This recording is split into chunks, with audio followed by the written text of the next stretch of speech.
یہ صرف ایک ماں کی کہانی نہیں، یہ ریت میں چھپی موت اور ایک تنہا عورت کی جنگ کا قصہ ہے۔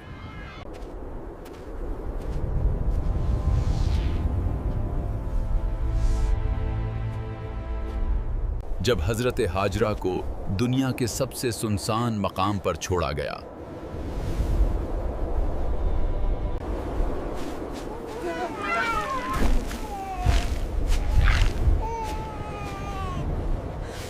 انہیں صرف پیاس سے نہیں بلکہ ہر رات جاگتی موت سے مقابلہ کرنا پڑا۔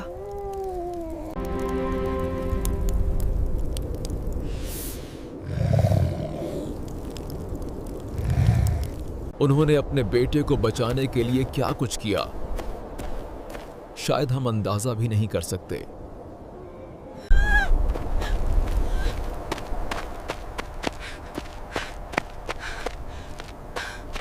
آئیے دیکھتے ہیں بقا کی وہ داستان جو دل کو دہلا دے۔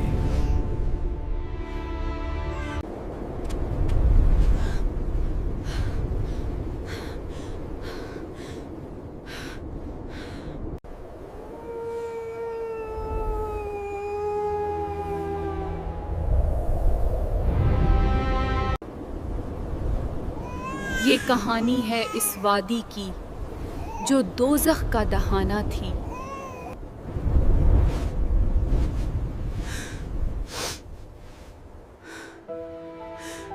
آسمان سے آگ برس رہی تھی اور زمین سے تپش لپکتی تھی۔ حضرت ابراہیم علیہ السلام نے اپنے لخت جگر اسماعیل اور زوجہ ہاجرہ کو لے کر اس میں پہنچے۔ ایک مشکیزہ جو آدھی خالی تھی اور کچھ کھجوریں۔ ہاجرہ کو دے کر واپس مڑنے کا ارادہ کیا۔ اے ابراہیم، یہاں نہ سایہ ہے نہ زندگی، ہم یہاں کیسے زندگی گزاریں گے؟ یہ اللہ کا حکم ہے ہاجرہ۔ حضرت ابراہیم علیہ السلام جب چلے گئے تو ہاجرہ کے پاس وقت نہیں تھا کہ وہ روئیں۔ انہیں معلوم تھا کہ یہاں غم موت سے بھی زیادہ خطرناک ہے۔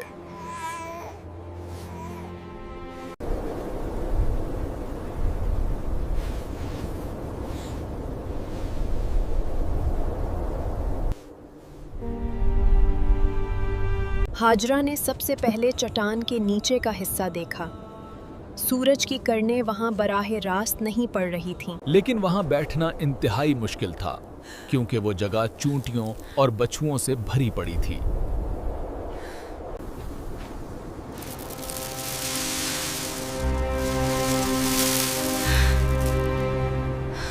پھر انہوں نے کھجور کے پتوں اور چھوٹی سوکھی جھاڑیوں کو اکٹھا کر کے عارضی سایہ دار جگہ بنائی۔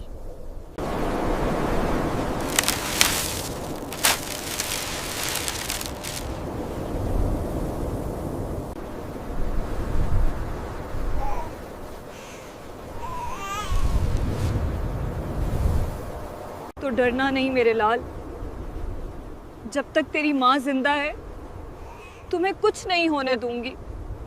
سورج ڈوبا اور وادی میں ایک نئی قسم کا خوف اتر آیا۔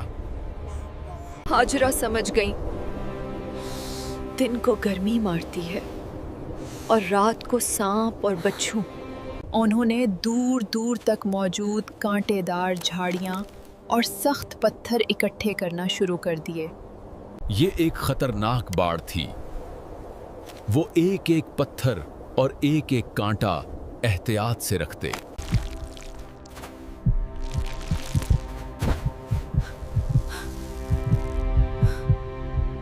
کدھر جا رہے ہو؟ تم میرے بچے تک نہیں پہنچ سکتے۔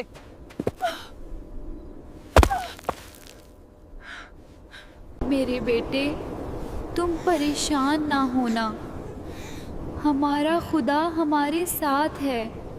رات کے وسط میں دور سے بھیڑیے کی آواز سنائی دی جو شاید تازہ بچے کی بو سونگھ رہے تھے۔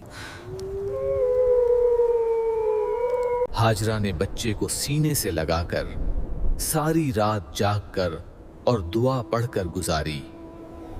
حسبنا حسبنا اللہ ونعم الوکیل حسبنا اللہ ونعم۔ پھر دن تو ہو گیا مگر کھجوریں اور پانی جلد ختم ہونے والا تھا۔ پانی تو صرف 2 گھونٹ ہی باقی بچا تھا۔ کھجوریں پہلے ہی ختم ہو چکی تھیں۔ بھوک اور شدید پیاس کی وجہ سے ہاجرہ کے سینے کا دودھ سوکھ گیا۔ بچہ بھوک اور پیاس سے مسلسل روتا، تڑپتا اور زمین پر ایڑیاں رگڑنے لگا۔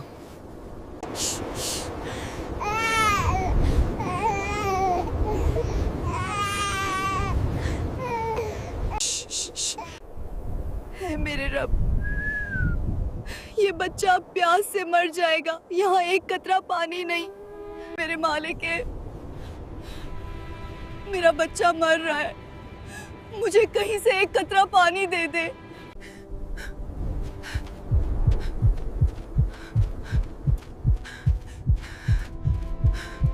ماں کی ممتا نے اسے ساکن نہیں رہنے دیا۔ وہ صفا نامی چٹان کی طرف بھاگی۔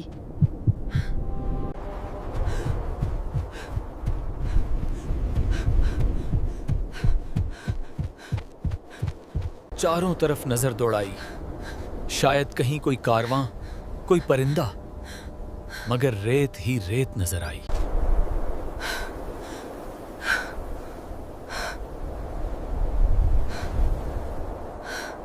وہ دیوانہ وار نیچے اتری اور دوسری پہاڑی مروا کی طرف بھاگی۔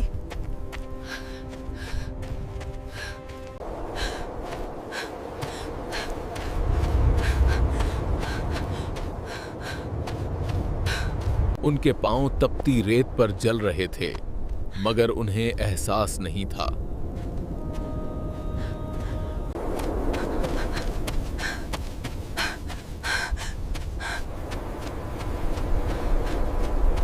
یہ دوڑ جنون کی نہیں تھی، یہ عشق کی انتہا تھی۔ وہ ایک امید کی تلاش میں بھاگ رہی تھیں۔ کبھی وہ صفا کی طرف بھاگتی اور کبھی مروا کی طرف، مگر اسے کہیں بھی پانی کی امید نظر نہ آئی۔ 1 چکر، 2 چکر، 3 چکر، ہر چکر پر پیاس کی شدت بڑھ رہی تھی اور اسماعیل کی سسکیاں کم ہو رہی تھیں۔ یوں بی بی نے 7 چکر مکمل کیے، ہر بار ناکامی ہوئی مگر ان کا اللہ پر ایمان قائم رہا۔ میں نہیں کر پائی،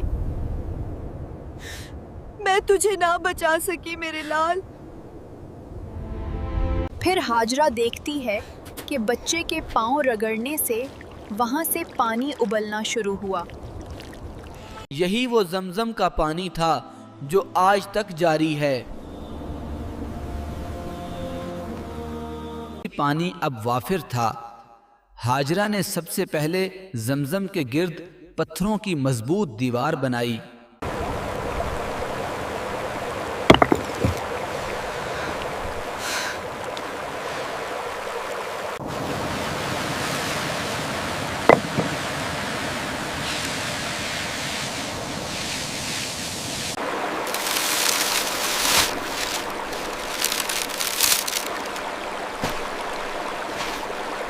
انہوں نے درختوں کی بڑی شاخیں اور کھجور کے پتے اکٹھے کر کے ایک باقاعدہ جھونپڑی بنائی۔ کچھ دنوں بعد پرندے چشمے کے قریب اترنے لگے۔ زندگی واپس لوٹنے لگی تھی۔ اسماعیل اب رینگنے لگے ہیں اور پانی کے قریب کھیلتے ہیں۔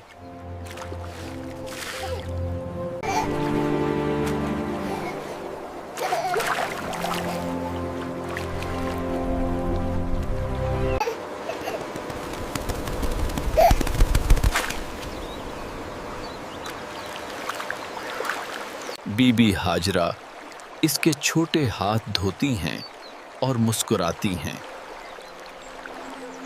دھول اٹھتی ہے اور ایک قافلہ پرندوں کو دیکھ کر اسی سمت بڑھتا ہے۔